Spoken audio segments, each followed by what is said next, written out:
Good morning, friends. I just thought I would update you and do a final coffee with Kelly and Mark. He's still with us.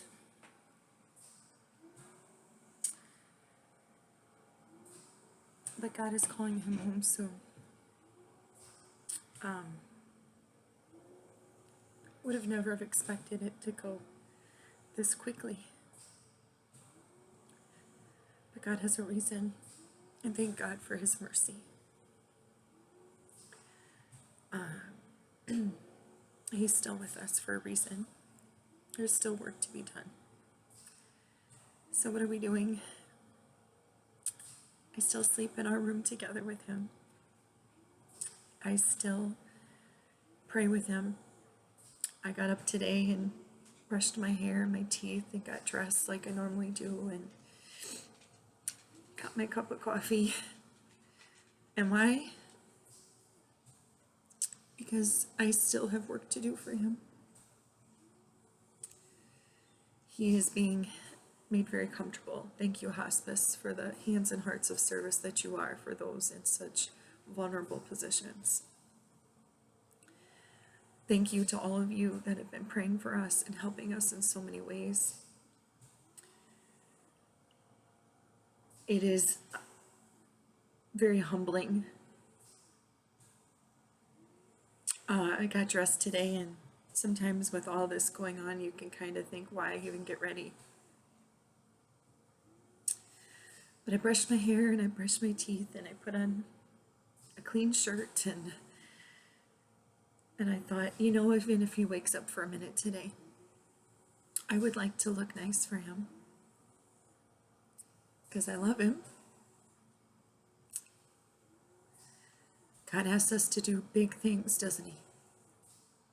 He asks us to be courageous. He asks us to be steadfast in faith and trust in him.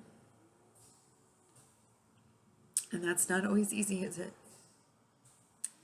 But we keep trying. And by the grace of God and your prayers, I'm still doing my best to love him through this.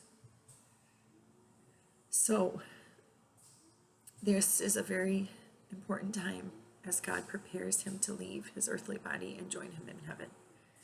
So what are we doing? We're staying with him. We're staying close to him. One of Mark's requests was to be able to die at home. By the grace of God, we've been given that gift.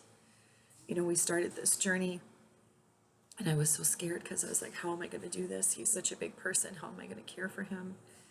And yet every day I woke up, and even though I was tired or fatigued or maybe not as strong or as gracious as I would want to be, God still gave me the ability to do what I needed to do to help him. And thank God for it. And thank God for the hands and hearts of service of hospice and the aides that they have sent to help me in these final days. And the friends that have come forward and helped us in so many ways, because I would not be able to do this without you. One of the things that we're doing right now, thankfully, a good friend of ours, Travis and Melissa, reached out to our priest, and he came to anoint Mark and give him his last rites, and that was such a gift. But he went a step beyond and offered to do Mass in our home with Mark.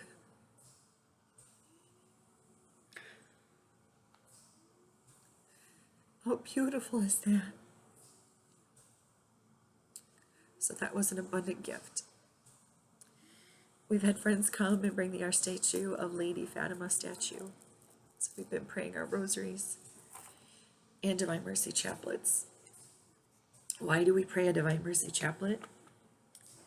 St. Faustina was given an extraordinary grace to see the souls that are dying, that they needed God's mercy.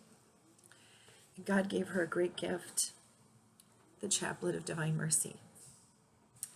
And why the chaplet for the sick and the dying?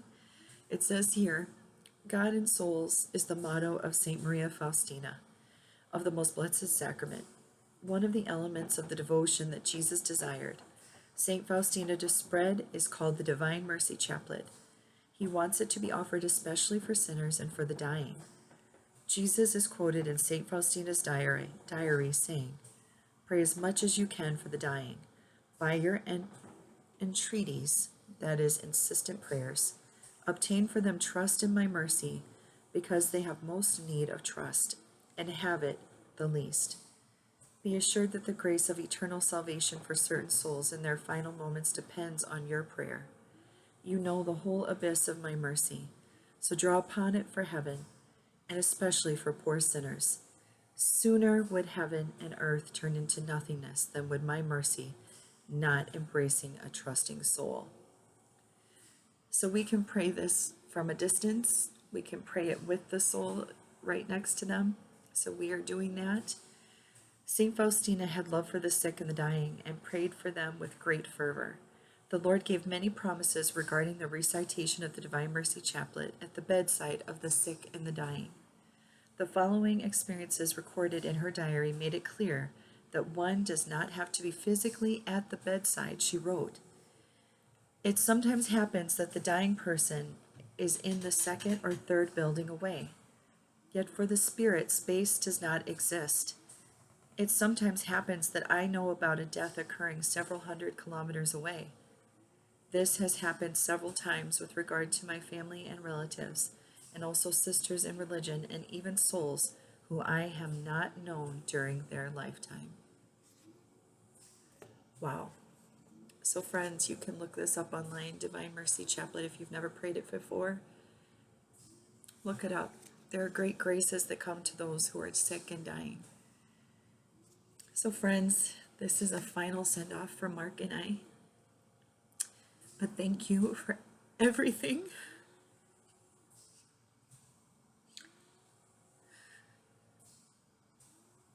We will keep praying for you. Know that we love you and that we thank you for accompanying us on this journey and helping us carry this very heavy cross. We love you. God bless.